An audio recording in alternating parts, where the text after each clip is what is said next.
టాలీవుడ్లో చరిత్ర సృష్టించబోతోంది కల్కి 2898 ఏడి మూవీ టీం. రెబల్ స్టార్తో నాగ్ అశ్విన్ తీసిన మూవీ వరల్డ్ వైడ్గా జూన్ 20న రాబోతోంది. కాకపోతే ఐమాక్స్ 3D వర్షన్ కూడా రిలీజ్ రెడీ అవుతోంది. ఇంతవరకు హాలీవుడ్ మూవీలు తప్ప ఐమాక్స్ 3D స్క్రీన్ మీద తెలుగు సినిమాలు 3Dలో గారడి చేయలేదు. ఇప్పటి వరకు ఏదో నార్మల్ 3D వర్షన్ని ఐమాక్స్ స్క్రీన్ మీద ప్లే చేశారు. కానీ ఐమాక్స్ 3D వర్షన్నే స్క్రీన్ మీద ప్లే చేయలేదు. అదే జరగబోతోంది. కల్కి మూవీ టీం చరిత్ర సృష్టించబోతోంది.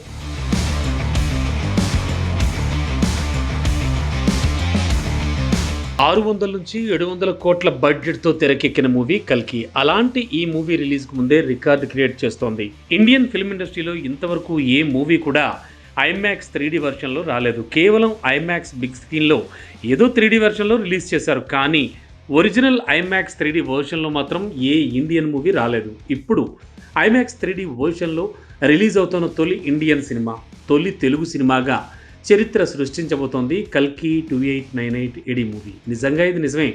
హాలీవుడ్లో కూడా చాలా తక్కువ సినిమాలు మాత్రమే ఐమాక్స్ 3D కెమెరాలో తెరకెక్కాయి. పూర్తి సినిమా కాకుండా అరగంట లేదంటే కొన్ని ముఖ్యమైన సీన్లు మాత్రమే ఐమాక్స్ 3D కెమెరాలో షూట్ చేసి సరిపెట్టుకున్నారు.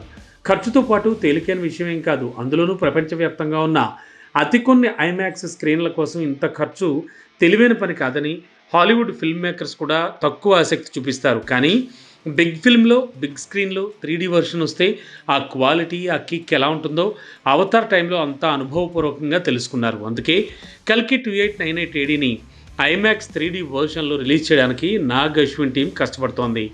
కొన్ని సీన్లను ఐమాక్స్ 3D కెమెరాతో తీసిన ఫిల్మ్ టీం ఇప్పటివరకు ఆ విషయం రివీల్ చేయలేదు. కానీ మొన్న బుజ్జి కార్ని రివీల్ చేసినట్లే ఐమాక్స్ కెమెరాతో తెరకెక్కించిన సీన్ల తాలూకు షూటింగ్ కూడా రివీల్ చేయబోతున్నారట. ఏదేమైనా ఐమాక్స్ బిగ్ స్క్రీన్లో ఐమాక్స్ 3D వెర్షన్లో ఓ తెలుగు మూవీ రావడం అంటే అదో సెన్సేషన్. అదే రెబల్ స్టార్ సినిమా విషయంలో జరగబోతోంది.